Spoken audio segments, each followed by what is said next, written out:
If you don't like painting because it takes too long and the finished job looks disappointing when you're done, don't worry. I'll show you step by step how you can prep and paint the walls in any room in just one morning, including all that messy cleanup work. And your results will rival any painting job done by any pro. Painting the walls starts with protecting the floors first. But before you get started, move everything out of the room or pile it in the center and put a drop cloth over it. Then roll out craft paper against the baseboards and lock it in place with strips of masking tape. This trick will work on carpet or any other floor type you have. Drape a canvas drop cloth over the paper and you're ready to start the paint prep. Use a raking light to highlight any trouble spots that need patching. The light will show badly taped areas that you should smooth out, as well as thumbtack holes and gouges. Fill gouges with spackle. Holes from tacks and screws often have paper sticking out that's hard to cover. Dent those in to create a recess and fill those dents with spackle. Refill deeper holes after the first coat of spackle dries. The secret to super smooth walls is to sand the entire wall, not just the patches, with 100 grit paper mounted in a drywall sander.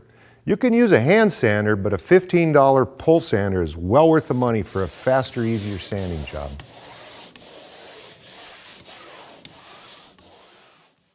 Now you're ready for masking, but before you start, use a damp rag to wipe any dust off the surfaces you're going to mask off.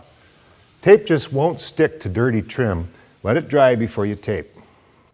Here's a couple words on tape. Buy special edge sealing tape like 3M's Edge Lock or Frog Tape's Paint Block. There's a special chemical along the edges that gels the paint so it can't creep behind the tape onto the trim. They cost a couple more bucks, but are well worth the extra expense. If you have trouble applying masking tape accurately, here's a tip. Apply the tape by unrolling several inches of tape, then hold the roll against the wall while you lower it into place. That keeps the tape right against the drywall for a perfect paint line. Push the tape onto the trim with your fingers, then unroll some more, drop it onto the trim, and then press that into place.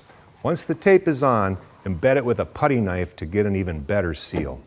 The last step of the prep work is to spray down any patches with a coat of stain sealing primer like Kills or Bin.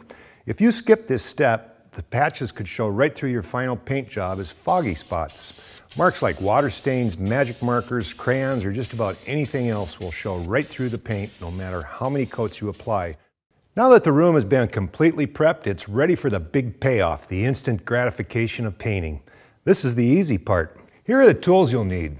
For cutting in, buy a good quality 2.5-inch sash brush and get a pail to dip from rather than using the paint can. Buy a sturdy roller frame along with a 4-foot handle.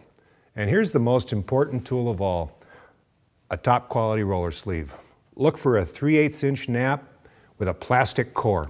Expect to spend between $3 and $8 for a really good sleeve.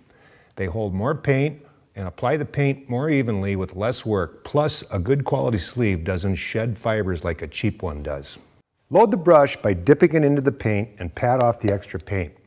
Start away from the trim and drag the paint down to the masking tape to avoid large puddles. Drag out the paint and go over it a couple times to feather it out and eliminate the brush marks.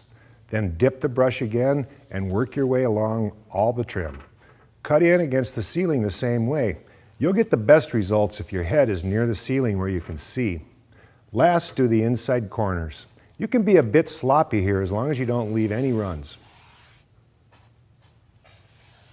Cut in one wall, then roll on the paint and move on to the next wall. Here's why. The cut-in paint stays soft for a while, so when you roll on the paint, it'll blend in and eliminate any brush marks left behind.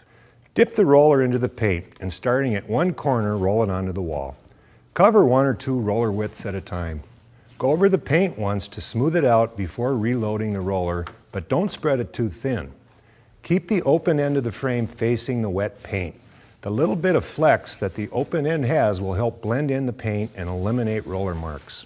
Of course, along windows and doors, you'll want the open end against the trim.